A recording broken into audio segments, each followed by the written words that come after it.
as you said that you are one of those people who have transformed their careers, right, from Yeah, non-technical to technical. yeah, So, how was your career journey, and now you are at a leadership level, right? yeah. So, what were some of the key roadblocks that you faced, and how did you overcome those?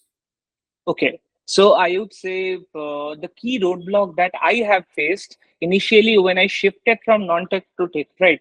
So any service company, that runs on project to project, right? So there are different clients who interviews the candidate and then they assign the project.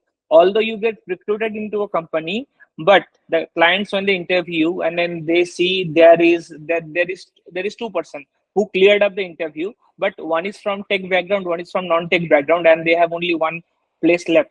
So obviously they will go for the tech background one, right? So I had to go the extra mile to be better at the interview rather than the tech people, so that I can be in a place of preference. So that is very important. And this is a roadblock, and as well as this is an opportunity for us, because I'll tell you something. People who have spent their entire career into tech, okay, and people who are learning that tech in a like as a new thing, there is a core difference between these two section of people. People who have spent their entire career, they are kind of, I will not say everyone, but there is kind of a complacency factor that gets into place, that okay, I know XYZ tool, so I'll be good to go.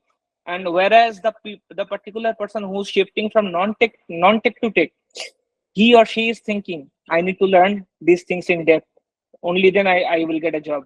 And nowadays technology is evolving, right? So currently all the projects that are coming in place, those are Gen AI based. 5 years back, all the projects that were, they were not Gen AI based. So Gen AI is a completely new thing. It does not matter whether you were in tech or you right now you are getting into tech. Understanding large language model, understanding different AWS and Azure services that provides the access to you to create those large language models like Claude, like we have all heard about GPT 3.5, GPT 4, right? So these things are new to everyone. So if you can learn these things, definitely you will be given preference.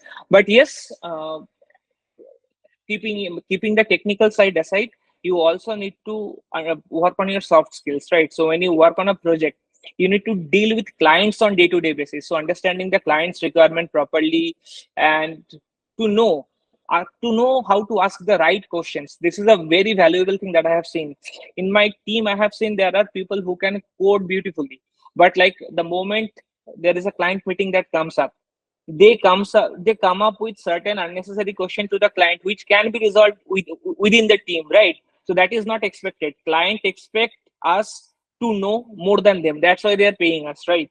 So there are certain things like this on the soft skills part that needs to be worked on alongside the tech skills.